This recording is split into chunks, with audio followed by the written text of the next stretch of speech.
All right, guys, so let's talk about the 20s.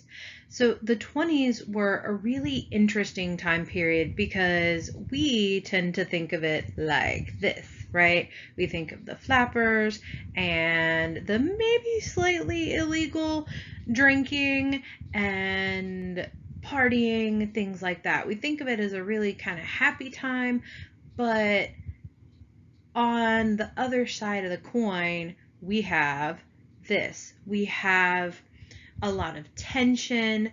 We have a lot of racial inequity. And we have tension between not just races, but also with immigrants and other groups like that. And so we're going to see a lot of very kind of liberal ideas come about, like more freedom for sexuality for women, but we're also going to see a lot of conservative ideas trying to keep things the same. Now, something that it is really important for you to remember when we are talking about history. We are not talking about conservative and liberal like we think of it today. Today, we tend to think of conservative as synonymous with Republican and liberal with Democrat, and that's just really not the case, you guys. When we're talking about conservative, we're talking about wanting to keep things the same, or kind of looking at the past with rose-colored glasses and wanting to make the United States, or wanting to make the present more like it was in the past, or the way that we have perceived the past. Liberal, on the other hand, is trying to change things. Hopefully for the better, but sometimes not. So conservative and liberal, we're not going to look at them like Republican and Democrat, and we're not going to look at them as inherently good or bad either. So you're going to see a lot of upsides and downsides to what's going on in the 1920s because, like I said, you're going to have conservative things happening, liberal things happening. Some of those conservative things are good, some are bad. Same with liberal. Some of the upsides, we're going to see an increase in technological and manufacturing innovations. So we're going to be able to make stuff quicker, make stuff cheaper, and that means people can get those things cheaper. You'll also see some cultural loosening and awakening, like I just said, with women having more control over their sexuality. This in turn is going to lead to some people vying for women's equality in other sort of ways, like with the vote. And you're just going to see more modern lifestyles. But some of the downsides, we're going to see some really huge post-war economic downturns. So after World War I, World War I is kind of like the biggest thing that has happened to the modern world. And after that war is over, in the United States, things look good. We profit off of World War I.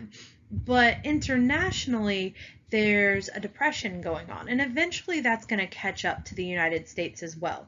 You're going to see lots of labor unrest, and we're also going to see a very anti-communist, anti-immigrant, isolationist sentiment.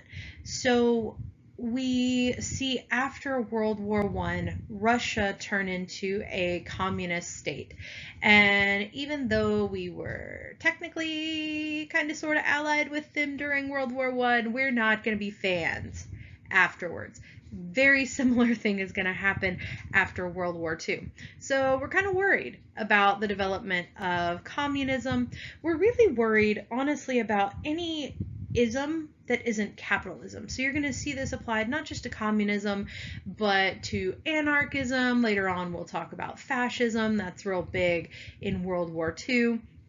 Any of those isms that aren't capitalism, we have a tendency not to like. And once again, we're going to be very anti-immigrant. We're not going to like people coming into the United States, and we're going to try to kind of isolate ourselves just like we did at the very beginning of World War I. All right, so this period after World War I, we are going to call the Red Scare. Now, this is the first Red Scare. We'll get to the second Red Scare after World War II. You are going to see some really interesting parallels between what happens in World War I and what happens in World War II. There's a lot of really big similarities, and one of those big similarities is after the war is over, we don't like people who are different than us. We're going to see a really huge fear of communism, and like I said, some of those other isms. So the Red Scare specifically is a period marked by widespread fear of communism, specifically Bolshevism. Bolshevism is the communism that you're going to see in Russia. All right, just so that we kind of know where that's coming from. You're also going to see fears of anarchism and socialism. One of the big things is with all of these isms, not just then, but also today, we have a tendency to conflate them. We have a tendency to see communism and socialism and fascism all as kind of the same thing, where they're really very, very different from one another. So we're going to kind of lump all of them together. We're going to be scared of them, both because of some real events, some pretty scary things that happen, but also some stuff that we kind of make up. And the big thing that we're going to see is that fear is going to be used by the government, by private entities, to fuel a sense of paranoia. This is especially prevalent in the labor movement. And you also see it a lot in racial tensions. But you're going to start to see anybody who is part of the labor movement, anybody who wants to join a union or something like that, they're going to be labeled as communists, whether they actually identify as communists or not.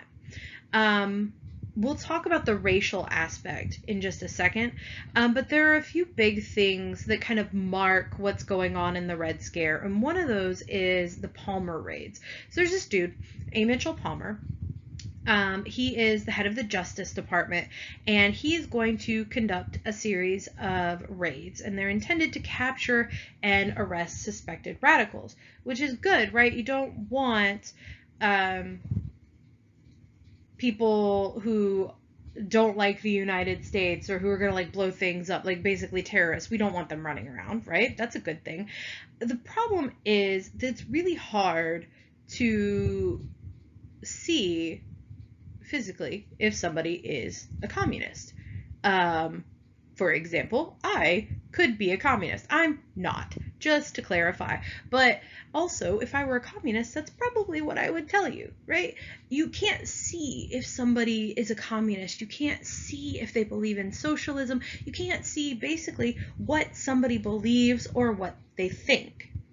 And so that's just going to contribute even further to that sense of paranoia, because you don't know who the bad guy is. You want to find the bad guy, you don't know what they look like. And so we're capturing and arresting suspected radicals, but how do we decide who our suspects are?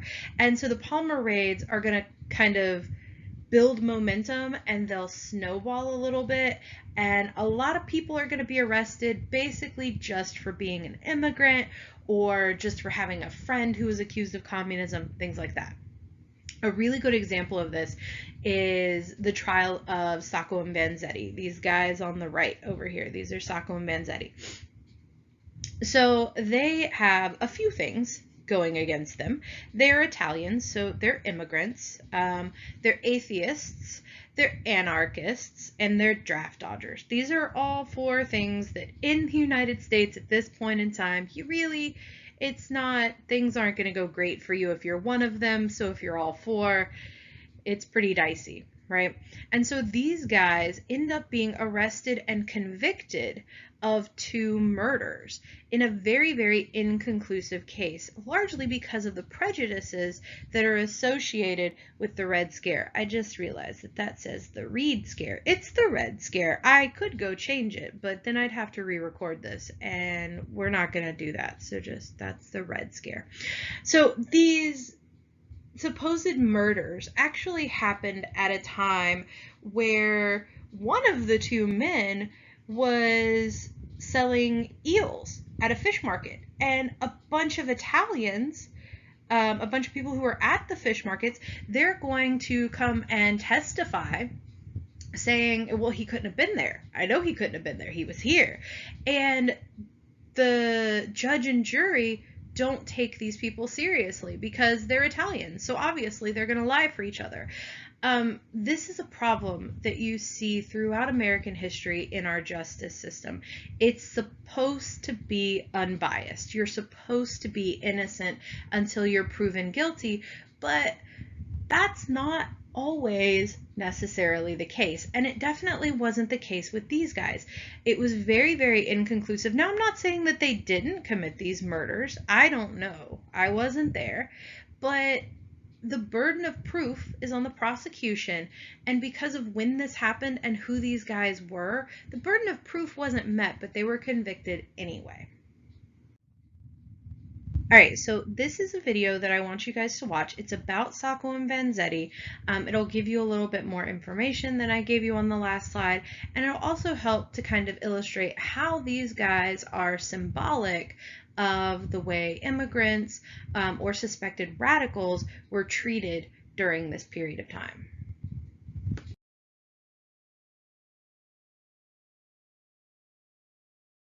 Italian immigrants, like many immigrants from Southern and Eastern Europe, came to this country and got semi-skilled or unskilled industrial jobs. They're the ones who are working in the steel mills, working in heavy industry. They were often jobs that were extremely dangerous. Something along the lines of 35,000 people a year were either killed or maimed by industrial accidents. So it was an extremely dangerous place to work. The Italian was looked upon as some kind of an inferior being, and there's no question about it. And there were many instances of downright, blatant, ugly prejudices shown the Italians. They were called all kinds of names, and the attitude was, these people are different from us, and therefore, because they're different from us, we don't like them. Life for Italian immigrants was very difficult. They're coming in on the bottom rung of the economic ladder.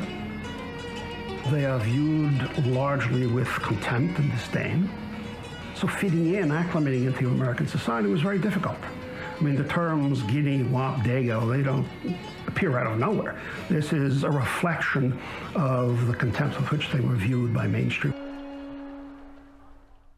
Some people think anarchists are just wild-eyed, crazy bomb throwers. But most anarchists are not bomb throwers. Most anarchists have a kind of philosophy about what society should be like. And Sacco and Vanzetti subscribe to this philosophy. They believe that the economic resources of society should be collectively owned and distributed in an equitable way so that everybody could have a job and everybody could have all the necessities of life. They were opposed to government, to the state. They felt that the state was oppressive. They felt that the state was on the side of the rich. There's an attempted robbery in Bridgewater on Christmas Eve in 1919. There's a robbery in South Braintree in April of 1920, and there's a local police chief in Bridgewater, Michael Stewart, who makes an attempt to put these robberies together with his pursuit of Reds and radicals. He's a local arm of the Red Scare, essentially. He's on the trail of a Gallianista named Kawachi, who was scheduled for deportation. He was actually scheduled to be deported the day of the South Braintree robbery.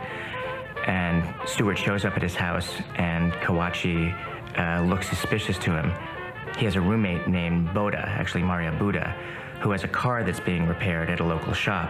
And Stewart decides that he's happened upon the men who are responsible for the robberies. 4 men show up to pick up the car in May of 1920, Mario Buda, Orciani, and Sacco and Vanzetti. And the only 2 who are picked up are Sacco and Vanzetti. They're picked up in a streetcar on their way home. It was discovered each was armed, and the policeman was quite suspicious of that. He was afraid they were making false moves. In any case, Sacco was discovered to have a loaded pistol with 23 extra bullets. Vanzetti had a revolver with no extra bullets, although it was fully loaded, but with some shotgun shells, which is also very, very suspicious. And with that, Sacco and Vanzetti had to face of the arrest. They didn't really understand what they were being accused of. They're being accused of murder, but they didn't know what it was all about. When they are arrested, They are not told the reason why they have been apprehended. All they say is suspicious characters. Their immediate assumption is that they have been grabbed because they're radicals. Here's a sample of the interrogation. Interrogating Sacco. Police, are you a citizen? Sacco, no. Police, are you a communist? Sacco, no. Police, anarchist? Sacco, no. He's lying. Why would an anarchist lie to a policeman? To the South Braintree robbery and murder. In the absence of any strong case against him, the best way they could get a conviction was to try him first in connection with his botched robbery in Bridgewater. The Bridgewater crime had occurred on December 24th, 1919. It was another attempted payroll robbery in which several armed men tried to stop a payroll truck in the street. One of them fired a couple of shotgun shells. Basically, the truck simply managed to drive away and the men fled.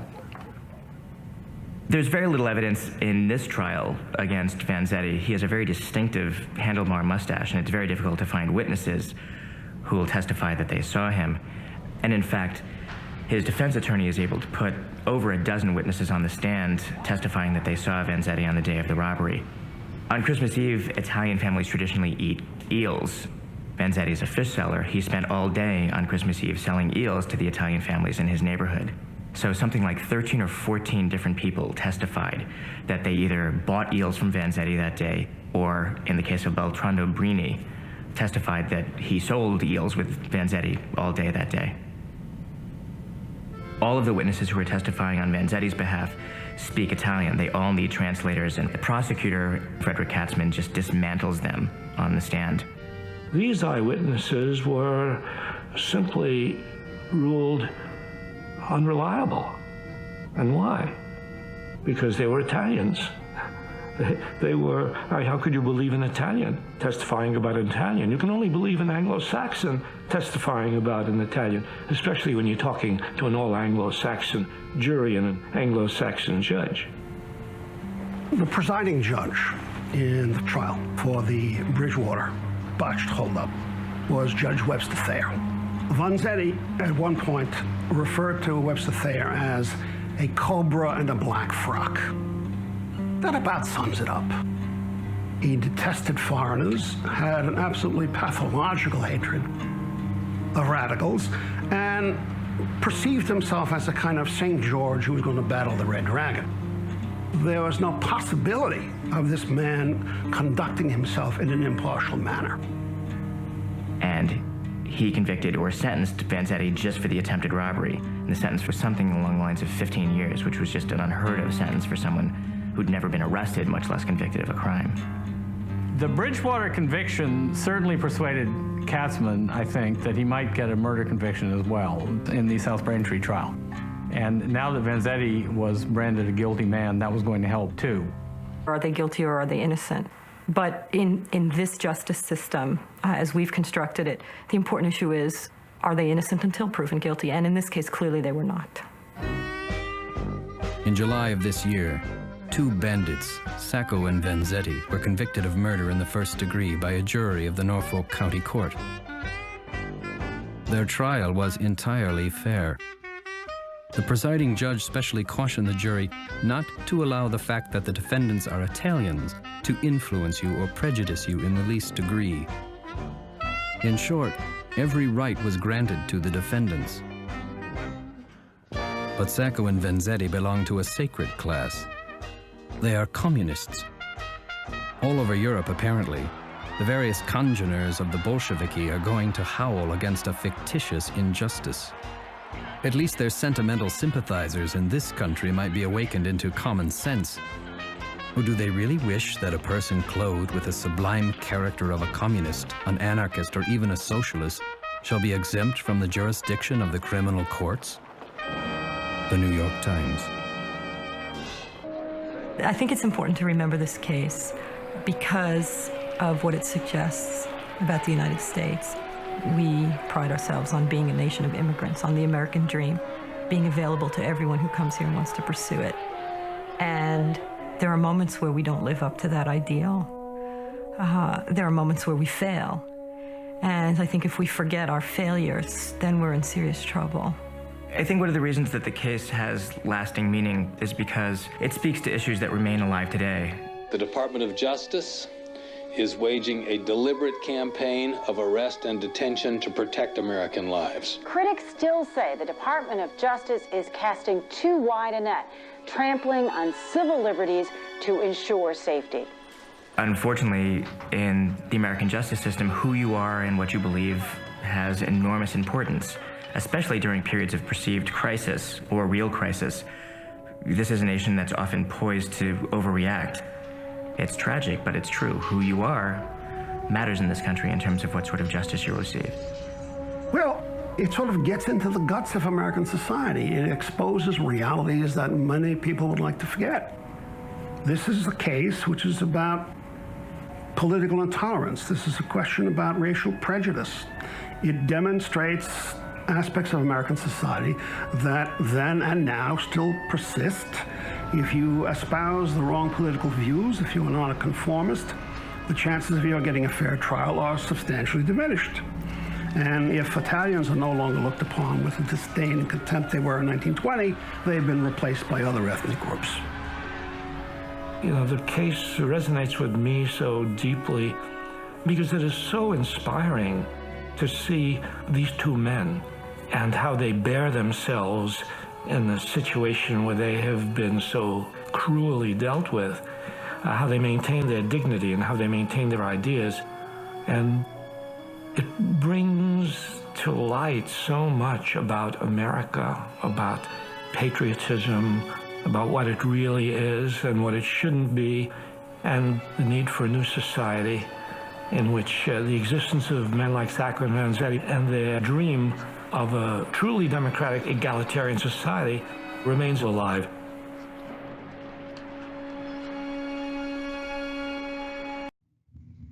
All right, so now that you've hopefully gone to the actual PowerPoint so that you could watch that video in the last slide, I told you guys earlier that I was going to talk about the racial aspects of the Red Scare in just a minute. That minute is now. All right, so we are going to talk about something called Red Summer. So Red Summer was this period during the summer of 1919. It wasn't just the summer of 1919, but that's when things get kind of big. And in this period, there are a series of race riots and lynchings that are going to show the period of extreme racial tension being heightened by the Red Scare, by the Great Migration, where you have Black people moving from the South into the North. That was especially prevalent during the World War I period. And the Jim Crow laws in the South, as well as the impact that you see from the soldiers returning from World War I. All right, so all of this gets mixed together in a big old pot, and we've got all of these tensions, we've got all of these fears about communists. And remember, you can't see if somebody is a communist, right? But you know what you can see? You can see when somebody's Black. And so you're going to see a kind of transference of the anger and the uncertainty that we feel about communism in the United States, and a lot of it is going to be directed toward the African American community. So let's look at some examples.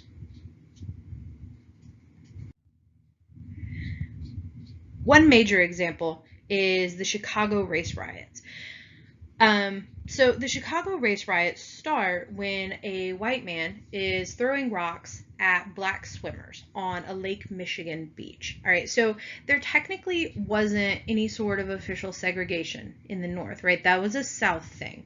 But in the North, there is something called de facto segregation. There are two kinds of segregation: de jure, meaning by law, so like Jim Crow laws, or de facto, which is literally just by virtue of the fact that it exists. So like if you've ever watched Mean Girls and you've looked at that lunchroom scene where everybody's kind of separated into their own cliques, and Katie likens it to an African jungle, that's a kind of de facto segregation, because segregation isn't always necessarily just by race. People have split themselves up based on characteristics, and it's just kind of assumed that that's where everybody's going to be. The same thing exists in the North. Just because something is not written into law doesn't mean that people don't kind of consider it law. You know what I mean? So Eugene Williams is going to be killed when he drifts onto the quote-unquote white side of the beach because of this white man that's throwing rocks at these swimmers. Eugene Williams actually wasn't a super strong swimmer, and he ends up getting hit with a rock and he drowns. There's a white police officer that comes. He refuses to arrest the man responsible, and he actually arrests a black man instead. And this is where tensions just boil over. There's rioting for about a week. It ends only when the Illinois Army National Guard is sent in to prevent further white attacks.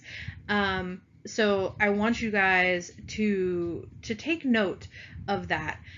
This riot wasn't black people rioting. This was blacks and whites fighting, but a lot of the attacks were coming from the white side. It left about 40 dead and over 500 people injured. All right, so that's one example of what was happening, of rioting, but there's also going to be a ton of lynching. Now, a lot of the time when we think of lynching, we think of it as happening predominantly in the South. So I wanted to give you an example of it happening in the North, because we tend to have this idea in our heads that the South was where racism was and that the North was fine. We even see that a lot in the civil rights movement. We'll talk about that later on. But that it wasn't the case. Racism was different, but it was there. So I want to talk a little bit about the Omaha courthouse lynching. So in the Omaha courthouse lynching, there is a 40-year-old man. His name is William Brown. He's a meat packing worker, and he's accused of raping a 19-year-old white woman and mugging her fiance. This is how a lot of lynchings start, you guys. There's an accusation. Usually it's something sexual in nature. We'll talk later about Emmett Till. All he was accused of was whistling at a white woman. But usually it's a black man being accused of something sexual having to do with a white woman. And in this case, a mob of about 20,000 or so is going to come out to the courthouse where he's being held in a jail cell. They call for him to be hung right then and there. Here's the thing, you guys. I want you to take a moment to reflect on what the law says. All right. So if you rape somebody today, if it was absolutely provable, if we had a video of it and there were thousands of witnesses and you raped somebody, you wouldn't be put to death, right? There's not a death sentence attached to rape. But for black men during this time period, there kind of was. Not legally, but they didn't even wait to find black men guilty. Once they were accused of rape, then mob mentality would kind of take over. Everybody would gather together. They would start calling for the accused rapists to be killed right then. This mob in particular in Omaha, is going to set fire to the courthouse. They cut the firefighters' hoses when they come and try to put it out. The mayor, the white mayor, is going to come and he's going to be like, hey guys, why don't we just put this man on trial and then let justice be served?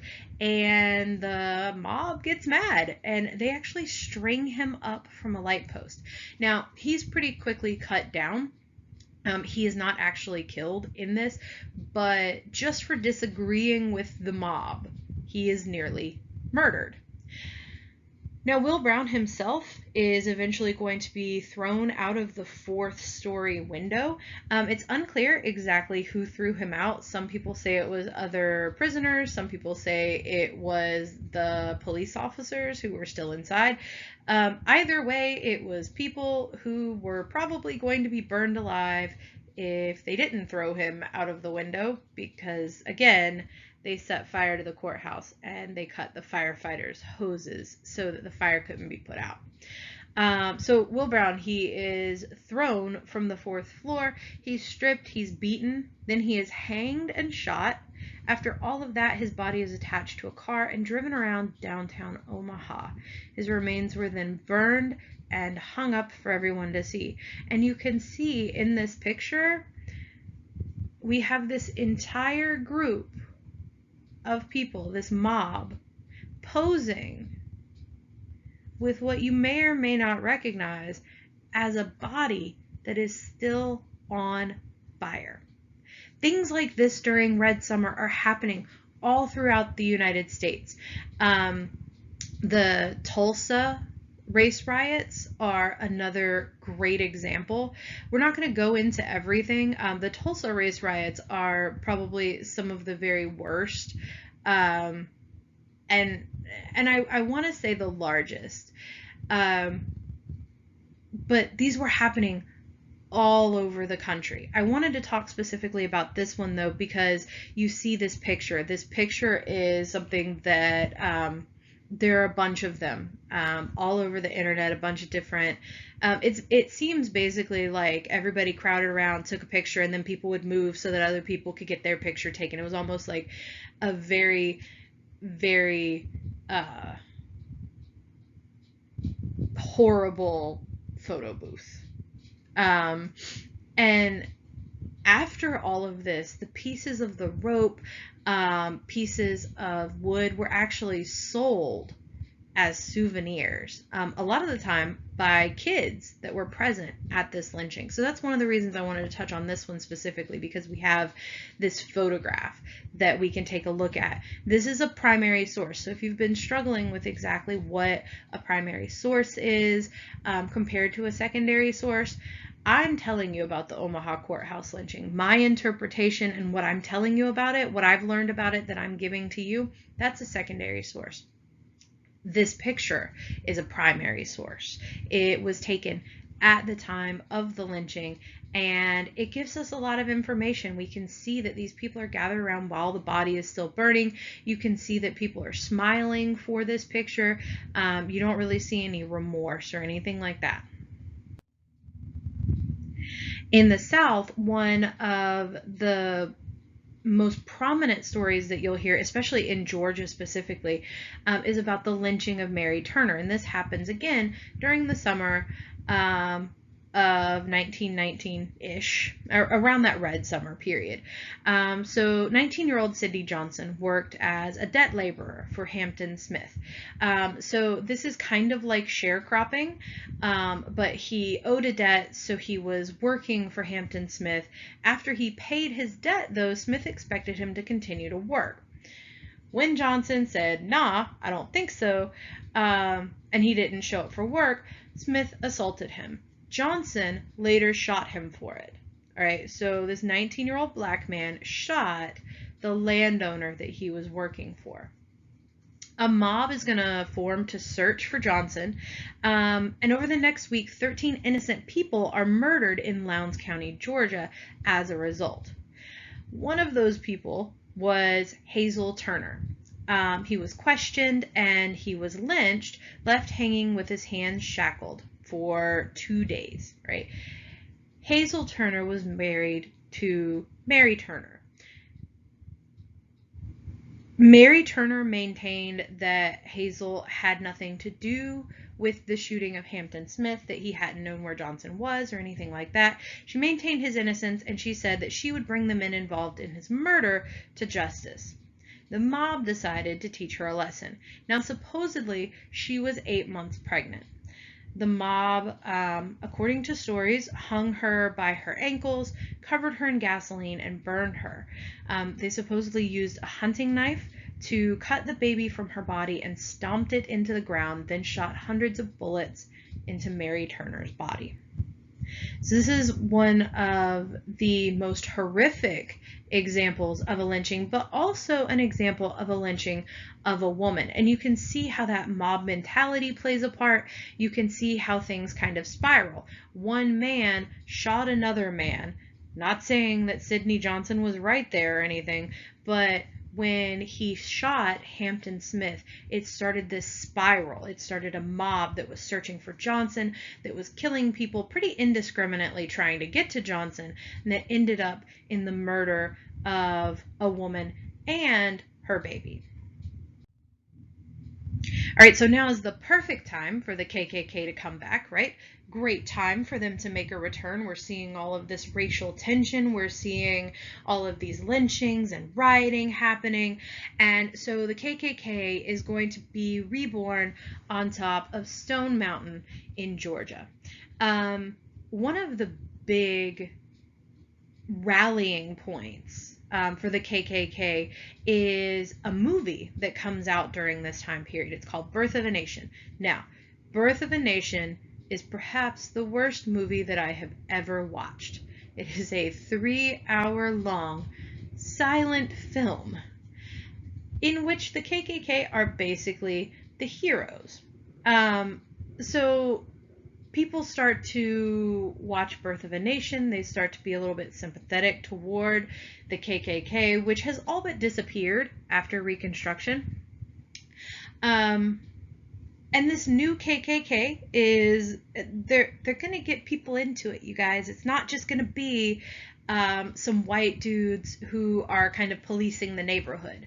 It's going to be a legit organization. They're going to capitalize on the American love of adventure, camaraderie, and secret ritual. Sounds really fun, right? Join the KKK. You can have all these special rituals. You can have friends. We can go, I don't know, we can go camping together. I don't know what they did. But they're going to start, you're going to see like women's groups within the KKK, like knitting groups and stuff like that. This is going to become kind of a community. And so this group comes to fruition as pro-Anglo-Saxon, Protestant Christian, and Native American. I say that because it's really hard to list who all they hate. So the people that they like, you have to be Anglo-Saxon, meaning you have to be white. You've got to be a Protestant Christian. They do not like Catholics. Whether you're white or not, Catholic, you're out of here. And you have to be a Native American. Now, we're not talking about Native Americans as in Indians. They don't like them. You have to be Native American as in you can't be an immigrant. You have to have been born here. Okay?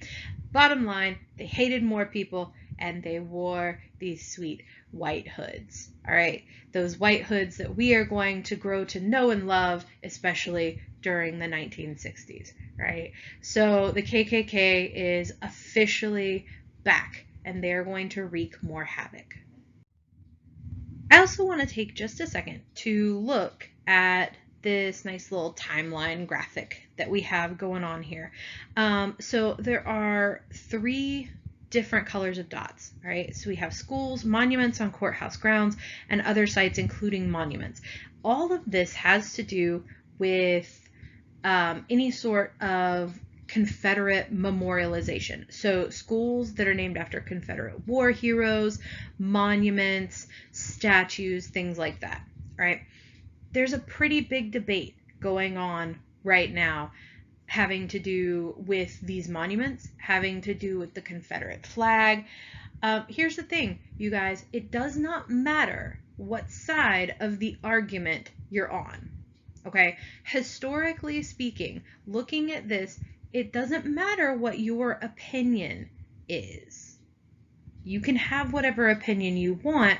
What I want you to do is I want you to be informed about that opinion. Okay, so I want you to understand that it wasn't until the early 1900s to about 1920 that you see a bunch of Confederate monuments being built. This period, that you see right after the Civil War, that's not when we're building monuments. We don't end the Civil War and say, you know what, we need a statue of Robert E. Lee. As a matter of fact, Robert E. Lee was very much against any sort of memorialization of the Confederacy. He refused to be buried in his Confederate uniform. He thought that monuments were a terrible idea. He honestly kind of thought that we should just forget about it. He was also anti-secession before the war started. But I'll try not to go too far on a tangent about Robert E. Lee. I think he's fascinating. But what I want you guys to understand looking at this is there's this huge jump in how many monuments we're building, the statues, how many schools. We're really going to see a lot of schools during this period and this period during the civil rights movement.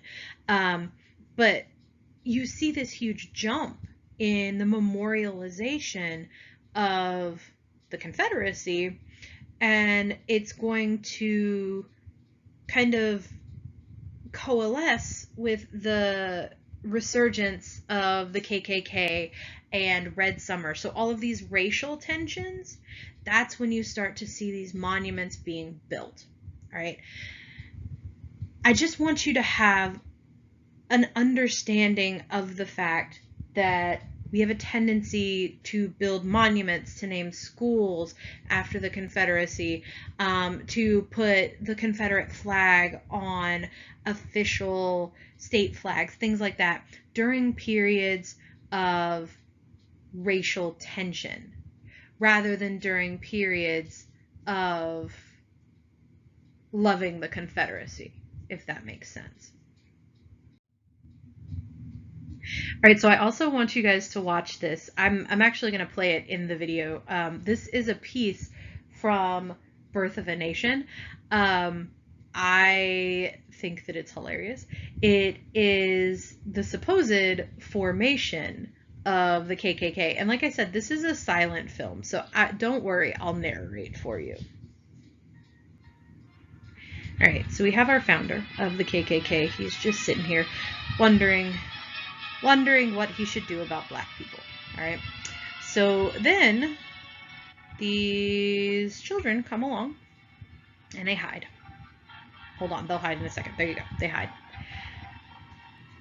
And some black children come along. Notice these kids are white kids painted in blackface. That's something that happens until about 1939 when you see Gone with the Wind. That's our first real black actors. And they get scared by these kids jumping out from this sheet.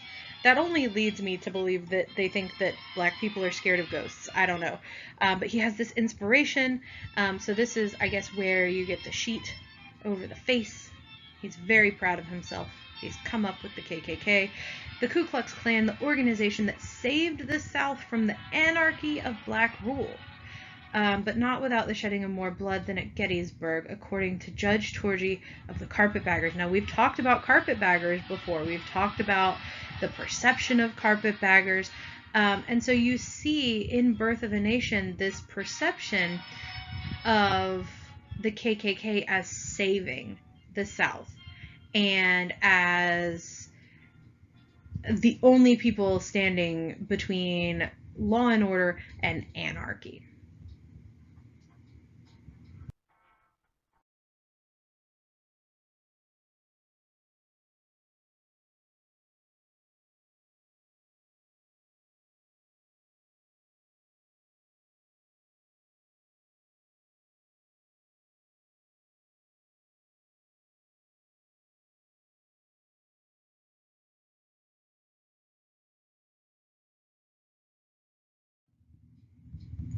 Now, during this period, we are also going to start closing the doors on immigration because remember, we're going to see a lot of racial undertones. We're going to be very anti-communist. We're also going to be very anti-immigrant. And so in 1917, the Immigration Act is going to establish literacy requirements for immigrants, and it's going to halt immigration from most Asian countries. This is the first time that we are really going to see the idea of an illegal immigrant. Before this period, we didn't really close our borders. So we're gonna start closing our borders, closing the doors on immigration here in the early 1900s. We're also going to see the passage of the Immigration Act of 1924. This one is a lot more strict. It limits the number of immigrants allowed into the United States yearly through nationality quotas. So the quota for every group is different. It favors immigration from Western European countries like Great Britain, Ireland, Germany, places like that, but there's really limited immigration from Southern, Central, and Eastern European countries. It's going to exclude almost all of Asia, but we will see unlimited immigration from Canada and Mexico allowed. We'll also see in 1924 the establishment of the 1924 Border Patrol, and this is intended to crack down on illegal immigrants coming in from the Mexican and Canadian borders. Now, that doesn't mean we're trying to keep Mexican immigrants or Canadian immigrants out. Remember, there's unlimited immigration for those guys, but you will see a lot of Chinese and other Asian immigrants trying to come in from those borders because they've been completely excluded. All right, so at the beginning of this video, I was talking about how you got the flappers and the dancing and the fun drinking, but that fun drinking was actually illegal during the Roaring 20s. In 1919, we're going to see the passage of the 18th Amendment, which prohibits the sale and consumption of alcohol of any kind. 1920, the Volstead Act is going to close all bars and taverns. Now, Prohibition actually doesn't last that long. There are a lot of problems with it. The biggest problem is that Americans didn't want to stop drinking, largely. So the 21st Amendment is going to repeal the 18th Amendment in 1933. So it only lasts for about 13, 14 years. But some of the big problems, you have a lack of enforcement officials. Also, enforcement officials are very easily bribed. What were they usually bribed with? Alcohol. So we would bribe them so that we could keep drinking. It was also necessary for some industrial uses. Now, when it was used in industry, it was supposed to be destroyed, but a lot of the time that didn't happen. It was also sold by prescription. One of the funny things about the 1920s, you guys, this is a period where we're starting to learn a lot about medicine, and science is starting to take off, but at this point in time, it's just this awkward period where really we think that the best cure for everything is booze, cocaine, and orgasms. At this point in time, you'll see alcohol is being sold for prescription for various ailments. Same thing with cocaine and other drugs that we think of as pretty bad. Opioids and things like that are being used in prescription medicine. There's also this huge idea, and this has existed since like Greek and Roman times. There's this idea that women in specific can get something called hysteria. And when women develop hysteria, the treatment for it is orgasms. And this is actually going to contribute to the sexual revolution that we'll talk about in a few minutes. But the point here is we're selling alcohol and other various things by prescription. So you can get it and you can legally have and ingest it. There's also the fact that alcohol is just so darn easy to make. So like if you've ever seen Orange is the New Black, Poussey makes alcohol out of fermented fruit, right? And so if anybody can make alcohol, now I don't suggest making and consuming your own alcohol, but if anybody can make it, it's really hard to police. There's also something called near beer. Near beer is like half the alcohol content of a regular beer. But the thing is, if you are dedicated enough and you believe in yourself, if you drink enough near beer, you can still get drunk. So people are still getting drunk, and that kind of negates the purpose of prohibition. There's also going to be the development of things called speakeasies. Speakeasies are secret bars that are operated by bootleggers, by people who are either making their own alcohol or who are bringing it in from outside of the United States. You're going to see a lot of that with the rise of the mob. But these speakeasies sell alcohol. You can get it. So people are still drinking regardless of the fact that it's been made illegal. I also want to talk for a little bit about something called the Scopes monkey trial. Now, unfortunately, the Scopes monkey trial does not involve any actual monkeys. When I first learned about the Scopes monkey trial, I felt very lied to and misled. But we've nicknamed it the Scopes monkey trial because it has to do with evolution. So fundamentalist Christians, especially in the South, started to say that teaching Darwinian evolution was destroying faith in God and in the Bible and causing a steep moral decline. Specifically, 3 southern states passed laws against teaching evolution in science classes in public schools. The Butler Act in specific was the one that was passed in Tennessee. Tennessee is where we're going to see the Scopes monkey trial. It's going to contest the Butler Act. So the ACLU, the American Civil Liberties Union, they're actually going to put out an ad in a northern newspaper, and they want somebody to come teach evolution in this Tennessee school, get arrested, and bring attention to the fact that this is happening. Why do they care about bringing attention to the fact that this is happening? There is in the Constitution a separation between church and state. And so outlawing the teaching of Darwinian evolution because of faith in God and the Bible and all that, that's not something that you're supposed to do. Specifically in the Butler Act, it says, "It shall be unlawful for any teacher to teach any theory that denies the story of the divine creation of man as taught in the Bible, and to teach instead that man has descended from a lower class of animals." So this is problematic, you guys. If we separate church and state, you can't say that you can't teach something other than divine creation, other than what is taught in the Bible, right? So the ACLU brings down John T. Scopes to teach evolution and protest the law. They know that he's going to be arrested. That's kind of the point of it. When he gets arrested, it is a huge thing, you guys. William Jennings Bryan is going to prosecute the case. You might remember him. He ran for president a little while ago. He never gets to be president when he grows up.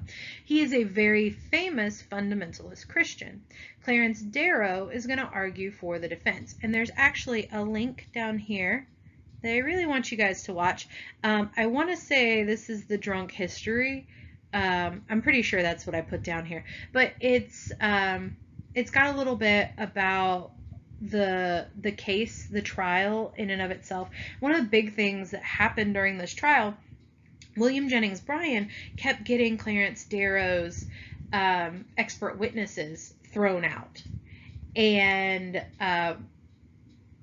eventually he's just done, and he actually brings in William Jennings Bryan. He calls him to the stand, and so this will give you some information about that. It's hilarious.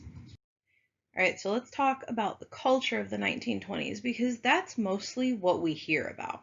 When we talk about the Roaring 20s, this is what we have in our minds. We're thinking of women wearing one-piece bathing suits. Look how scandalous.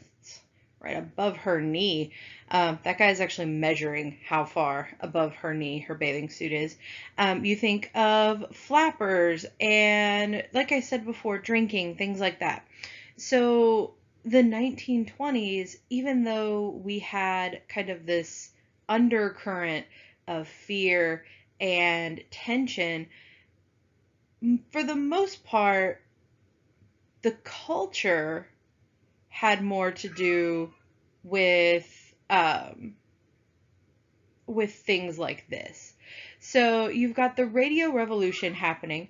One thing that is really, really interesting to me about history is a lot of the time when we're at war, we come up with these new technologies, right? So we talked about that with World War I, all the new stuff that they were making. One of the new things that they had, though, was radio.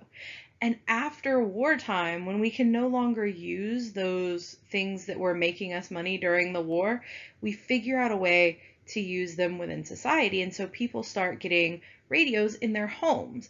And this is actually going to be something that kind of brings people together. We're also going to see during this period the advent of Hollywood film. Now, we've seen films happening before. The Birth of a Nation, remember, was the first one that was screened in the White House by Woodrow Wilson. But this is where Hollywood becomes huge. This is where we see the transition from silent films to what are called talkies. And that's where people talk. This is also going to be a period, though, where we see lots of films like this. This is a still from a movie called The Jazz Singer. And so when we want to portray black people in film, they're not allowed to act at this point. They're not featured in movies. So instead, we do this nice, wonderful, completely not racist at all. I hope that you're getting my sarcasm through this recording. This nice blackface. And so if you guys have ever had questions or issues about why blackface is so offensive, this is a really great example. Blackface was used during this time period and before and after to make fun of black people and to exaggerate their features and to oppress, really. So that's one of the reasons, like, if you guys heard about what was the blackface, there was something that happened with, I think, like, Kim Kardashian, one of the Kardashians, you know. It was probably Kim. She does the most. So there were accusations of her, I think it was for her makeup line, where she had really darkened her skin, and there's some accusations of blackface going around. That's one of the reasons that it's such a big deal. This is also, though, the period of the sexual revolution. That's why one of our focuses is so much on women. You think of women wearing the bathing suits and the flappers and the hats and the smoking and all that. It's because we start to see during this period women being a little bit more in control of their bodies. And being able to participate in the political sphere a little bit more. We get the 19th Amendment. And that's going to allow women to vote. You also got the birth control movement going on. It's kind of led by a woman named Margaret Sanger. And so women, for the first time, they can be seen a little bit more as not necessarily equals, because we're not quite there yet. But they're seen at the very least as players within the political and the social sphere in a way that they weren't before. And so they start to kind of rebel against the things that were expected of them. The long hair that you put up, the long Victorian dresses, corsets, things like that, they're all kind of thrown out the window, and women start doing a little bit more what they want. They start smoking and drinking and dancing and stuff. One of the reasons that we see this sexual revolution during this time period is because now that I told you earlier, we're getting a little bit better at medicine, right? Well, now we're starting to think of the brain and its functions and coming up with the science of psychology.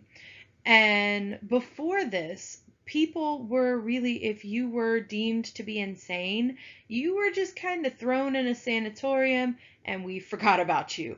And so we start to look at mental illnesses a little bit more as mental illnesses. Now, this is very, very rudimentary, you guys. Sigmund Freud is the first big name in psychology that we're really going to see pop up here. But he has largely been discredited. He has these phases. There's like the oral, the anal, the phallic phase, and these are like phases of growth. And so he's trying. Like I said, he's been largely discredited, but we still, if you take a psychology class, you're going to learn a little bit about Freud because he lays a lot of the foundations, and we start to think of psychology as a real science. And as a result, because Freud believes pretty much everything to be connected in some way to sex, we actually start to see a little bit more freedom, especially for women in that arena. I did also want to show you guys, this is the period where we really start to see advertisements. And you can see that the exact same things that we're looking at in commercials today, that's what's sold then. So you've got this guy. I don't sports, so I don't know if you would know who he is. Like I know a little bit about like UGA football because my girlfriend makes me know a little bit about it. But other than that, before we started dating, like I didn't know what a down was. So I don't sports. But I do know that a lot of ads that you see are going to be sponsored by some sort of famous sports person. Shaq is the biggest. He's in everything. He was like, you know what? I'm getting a little bit older. I'm very tall. People know that I am Shaq. I'm going to do literally all of the commercials. Can't fault him for it either. Because, like, I mean, if I know who the guy is, he's pretty big. That's also how I figured out who several different sports people were, like just from their commercials, right? So we like to listen to them. We also love a good cute baby, or more often now we love a good cute animal, but either way. And then of course sex sells, you guys, and so we're going to use it to sell cigarettes. This is my favorite line in any advertisement in any period of history. This literally says, and you can see that I'm quoting, blow in her face and she'll follow you anywhere. So you do with that what you will. All right, so let's talk a little bit about the Harlem Renaissance. We're going to talk a little bit about the culture, the writing, the literature, the art, that sort of stuff that's happening in the 1920s. Because one of the really interesting things about if you take like a history class and an English class together and the time periods happen to line up, you guys, you're going to be repeating so much of the stuff. You're going to talk a little bit about history in your English classes. Why is that? Because the culture, the literature, and the art of any time period, you can tell a lot about the people of a culture from what they're writing, what they're reading, what they're interested in. You can see that all the way back to the first piece of writing that we know of, Gilgamesh. It tells you all about that Sumerian society. Beowulf, if you guys had to read that at any point, Beowulf is lovely. Dante's Inferno tells you so much about Christianity during the Crusades and around that time period. And so the Harlem Renaissance is really indicative of what's happening, especially in African American culture during this time period. And that's really, really important because this is the time period where we really see an African American culture becoming created. Because if you remember back to when Black people first come to the United States, it wasn't exactly voluntary, right? We go, we kidnap people from their homeland in Africa. They try to hold on to their culture as slaves, but it's made really, really difficult for them. For one thing, we're taking people from various places in Africa, and Africa has really, really rich culture, but it's pockets of culture. It's different tribes, it's different groups, and they all vary from one another, from language to religion, everything. And so you have all of these different groups of people being thrown together living in a completely white world where they are slaves. They don't have time to try to write things down. They're also not allowed to learn how to read and write. So, I mean, that makes it even more difficult. The few that do learn how to read and write, they don't have time to. They don't have time to write down their histories, right? And so you get kind of a slave culture emerging out of a combination of different African cultures that's kind of blended with the elements of white culture and Christianity that slaves like, or that they're kind of forced to employ. And so you see that slave culture. Well, after the Civil War, after slaves are freed, remember we talked about things like sharecropping and disenfranchisement, and it really becomes the norm for Black people to just kind of try to be, and this sounds terrible, but for them to kind of try to be as white as possible. They try to integrate themselves into that white society. The Harlem Renaissance is the first time that you really see African Americans being a little bit more proud of, I'm sorry, my cat's meowing really loud, you guys. He just needs love. This is Vicious. Say hello, Vicious. Come here. Come on. You can lay up here while I record. I should start this slide over, but I've been talking for a while, you guys. So we're just gonna go with it. Vicious, would you just get up here? You can help. He's okay. Well, let's talk. Hush. We're talking about the Harlem Renaissance, okay? Let's just come here. Come help. So the point, though, you guys, is for the first time you're really going to see African Americans come together and create a culture. So in the Harlem Renaissance, we're going to see African American poetry, literature, art, music, and all of that is going to express who they are, but it's also really going to express a lot of the discrimination and pain that's experienced by Blacks at the time. So a lot of what you see during the Harlem Renaissance, I like to call it kind of an overlay, where you see history, Black history, and the Black experience. So this one especially, you see, and this is, I think this one's Aaron Douglas. But so you see it in the forefront, you've got some cotton. In the background, you can actually see that we've got some Confederate soldiers. We've got this plantation style house. But then the forefront of this, you've got trumpets. You've got maybe a 1920s like jazz nightclub. And you're going to see a lot of that. This is actually part of a picture called Ascent from Ethiopia. This one right here, and you start to see the trajectory from Ethiopia to slavery to the 1920s to now. So one of my favorite aspects of the Harlem Renaissance is the poetry and the writing, but especially the poetry. I love it. And so we've got Langston Hughes is writing during this period of time. He is amazing, you guys. The poem from the very beginning of this slideshow was also a Langston Hughes poem. It's called The Dream Deferred.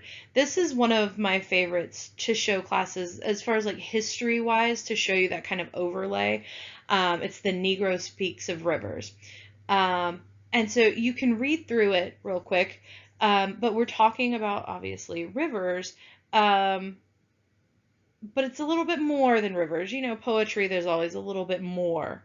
But we talk about the Euphrates, the Congo, the Nile, the Mississippi. The Euphrates, Congo, and Nile are all rivers in Africa, so you're talking about that ancient history. We're talking about the Mississippi when Abe Lincoln went down to New Orleans. So that's some obvious Civil War era kind of references. And he says in the end, I've known rivers, ancient dusky rivers. My soul has grown deep like the rivers.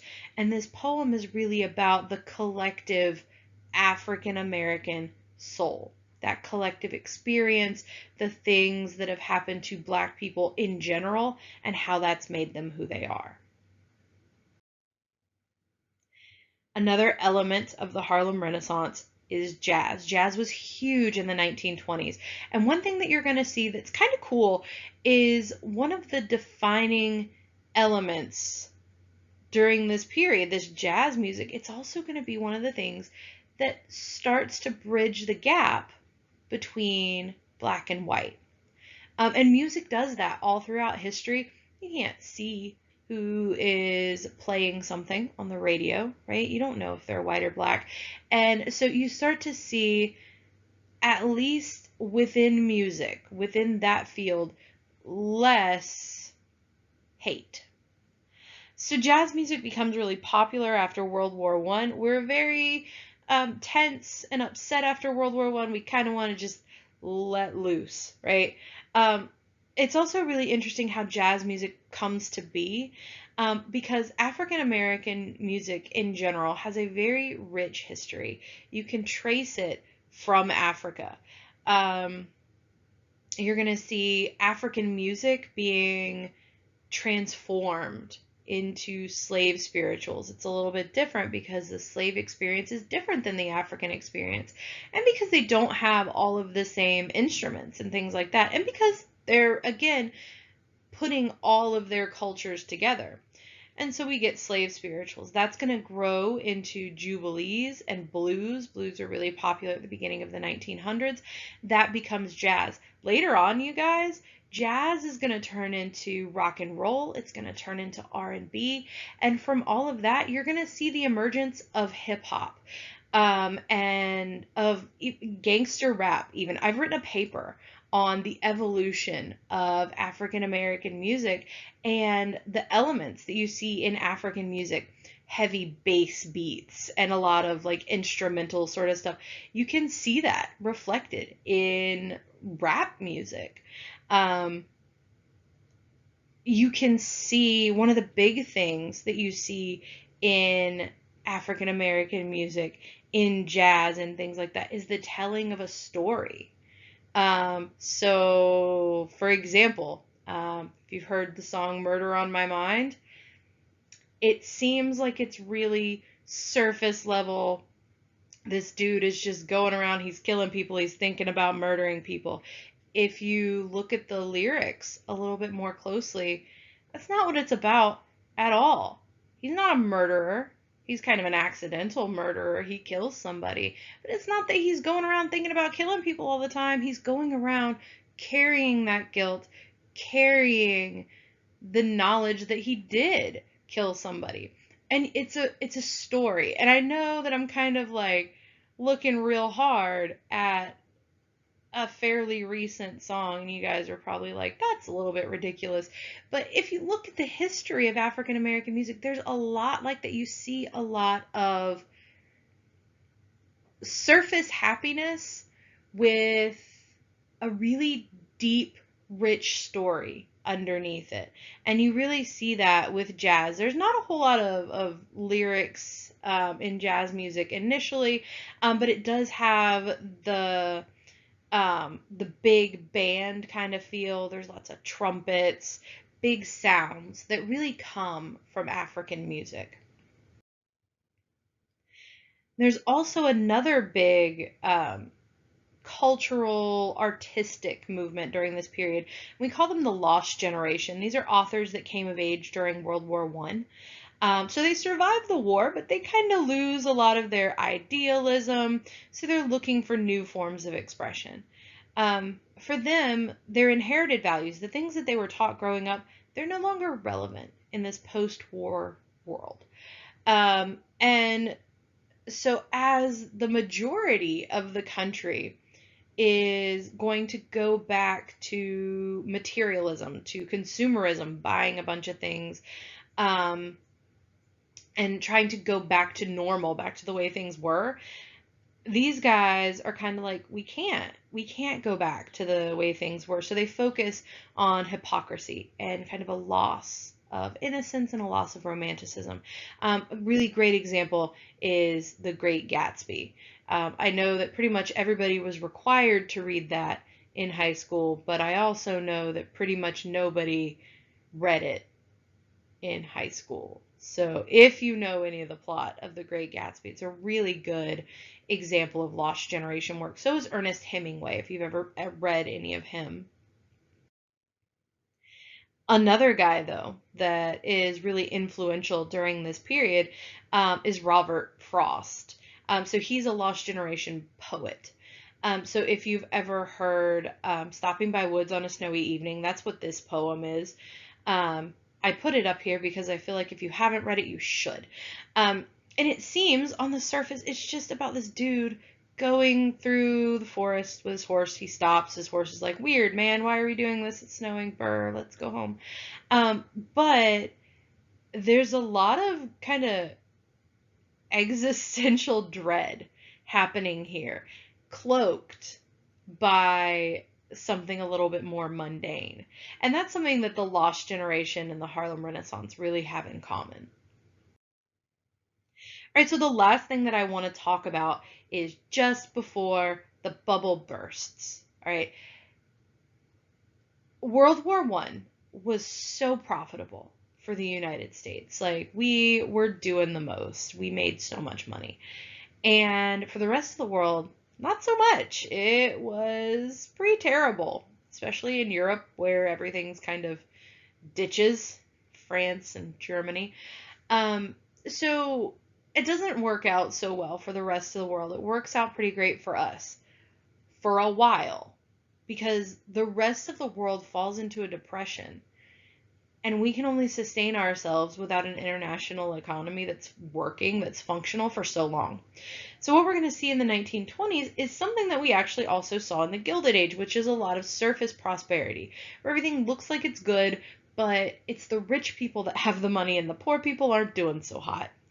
Warren G. Harding is going to use this idea called return to normalcy after World War I. He's like, let's just go back to business as normal. And we start to look at the past with rose-colored glasses. This is going to happen. This is a back and forth that you see kind of all throughout U.S. history. Anytime there's a big change, a big shift, you're going to see it go kind of from conservative to liberal, right? So what I mean by that is you're going to see the progressive era, right? So we talked about the Gilded Age and the progressive era. The progressive era was very liberal. It was very change oriented, right? World War I acts as kind of a catalyst for people to be like, hey, this isn't really working. This is terrible. We don't like this. And so when that catalyst happens, when we see the shift back to conservative, we look, like I said, at the past with rose-colored glasses, and we try to kind of repeat it. So we're going to see a new laissez-faire attitude. Remember, laissez-faire is that hands-off government idea that we really tried very hard to change during the progressive era. The 20s is also going to be the conservative era of something called trickle-down economics. It literally says that the role of the government is to make business more profitable, because if businesses are more profitable, that wealth is going to trickle down to everyone. So tax cuts for corporations are supposedly going to benefit everybody, all the way down to the poor. The problem with that is, in theory, it is excellent. In theory, it's kind of like a champagne fountain. If you guys have ever seen that, where you have a bunch of champagne glasses stacked on top of each other in a little pyramid, and you can pour from the very top and all of the glasses end up full. That's what would happen in an ideal world. You do all these tax cuts, you save money for businesses. Those businesses can take the money that they save and they can pay people more money. Problem is, people are people, and people are sometimes pretty terrible. And so the rich owners of these corporations, instead of taking that extra money that they've made and paying people more, they pocket it themselves. And so they become richer while the poor actually become poorer. We have seen some elements of this, you guys, in this COVID crisis. There have been businesses that got a ton of funding and help from the government so that they could keep their employees, and instead of doing that, they lay their employees off and the CEOs keep the money. Now, I'm not saying that always happens, but as a general rule, the concept of trickle-down economics has historically not functioned properly. And so anytime you see trickle-down economics, we see a bigger gap between the rich and the poor and a smaller middle class. There's also that period of surface prosperity that's brought about by the end of World War I. Things look good, but what we're going to see is a post-war cycle of debt. What happens with that post-war cycle of debt is kind of like a game of hot potato. All right, so what'll happen is we have the United States here. This is going to be a terrible drawing. That's fine. So, all right, we have the United States here. We have money at the end of the war, yeah? So we are going to take some of that extra money. Germany is like, you know what we have to do? Pay reparations, and we have no money to do that. So we loan Germany money to pay their reparations. Okay, we loan them that money. They're like, cool, now we can pay France and Britain their money. So we have our money, we've given it to Germany, right? Germany gives it to France and Britain. What do France and Britain do? They give it to the United States because they owe us money from the war. So on paper, it looks like we're getting money paid back to us.